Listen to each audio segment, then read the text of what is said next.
रंजनाज रेसिपीजमध्ये मी विद्या शिंदे आपलं स्वागत करीत आहे।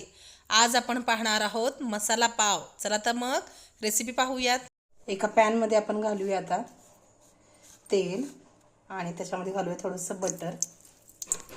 तोपर्यंत माझ्या चॅनलला लाईक, शेअर आणि सबस्क्राईब करून घ्या आणि बेलचं बटन नक्की दाबा। मग घालायचे त्याच्यामध्ये 2 मोठे कांदे,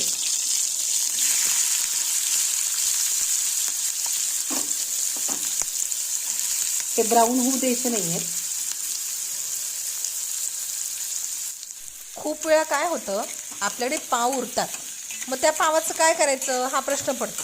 मग तेव्हा असा मस्त असं चटपटीत मस्त झणझणीत मसाला पाव करायचा आणि एन्जॉय करायचं।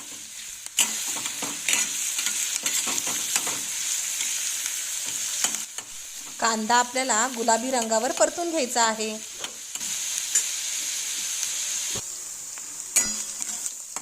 मग ढबू मिरची घालूया। त्या 2 मोठ्या ढबू मिरच्या चिरून घेतल्यात मी।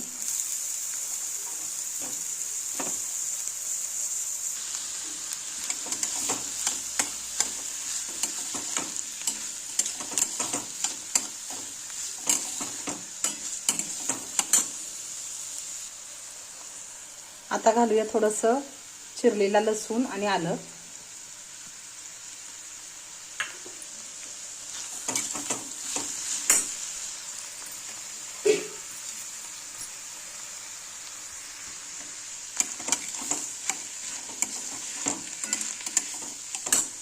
याच्यातच घालायचं आहे आपल्याला 1 चमचा लाल तिखट आणि मीठ। छान परतून एकजीव होऊ द्यायचे।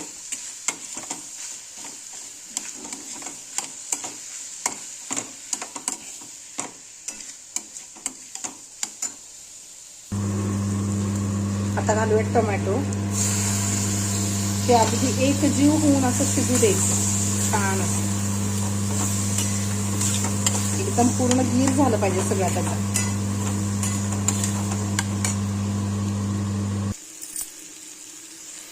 आता घालूया त्याच्यामध्ये पावभाजी मसाला आणि थोडीशी चवीनुसार साखर।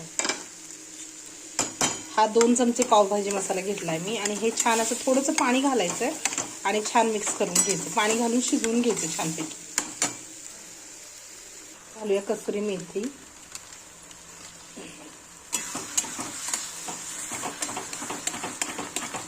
हे बघा हे छान असं होत आलंय।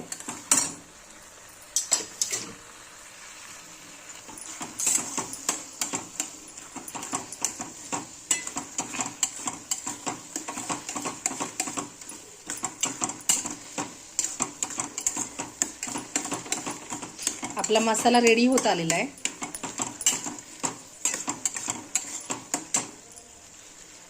यामध्ये आता आपण थोडंसं लिंबू पिळूया आणि घालायची कोथिंबीर।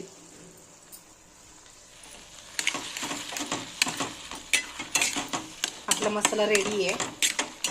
एक पॅन घेतलाय मी, त्याच्यामध्ये मी बटर ऍड करतेय।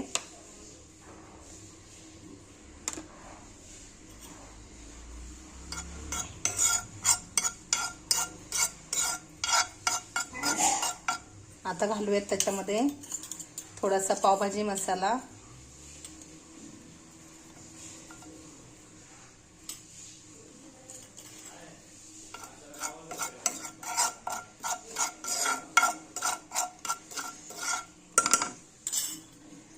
थोडीशी कोथिंबीर,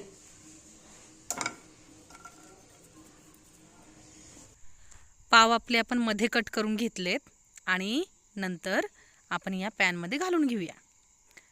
छान असं मस्त परतून घ्यायचे। दोन्ही साईडने छान मसाला लावून घ्यायचा आहे त्याला। तो तुम्हाला हवा असेल तर तुम्ही भरपूर बटर पण वापरू शकता। मी थोडं कमी बटर घातलंय आणि आपले हे पाव आहेत ते मी म्हटलं ना उरलेले आहेत, त्यामुळं ते थोडेसे तुटतात काय काय वेळेला। तुम्ही चांगल्या पावाचं पण करू शकता। आता त्यात घालूया मसाला। तुम्हाला भरपूर मसाला घालायचा असेल मसाला घालू शकता आणि छान असं भरपूर असं बटर घालून दोन्ही बाजूने छान परतून घेऊ शकता पाव। मी हाताने करतेय, तुम्ही उलातनं घेऊन करू शकता। बटर लावायचं आहे, छान मस्त दोन्ही बाजूने शेकून घ्यायचं आहे आणि सर्व करायचं आहे.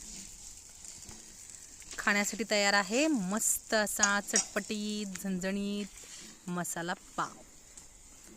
मग वाट कसली बघताय? नक्की ट्राय करून बघा आणि व्हिडिओला पटकन लाईक, शेअर आणि सबस्क्राईब करा.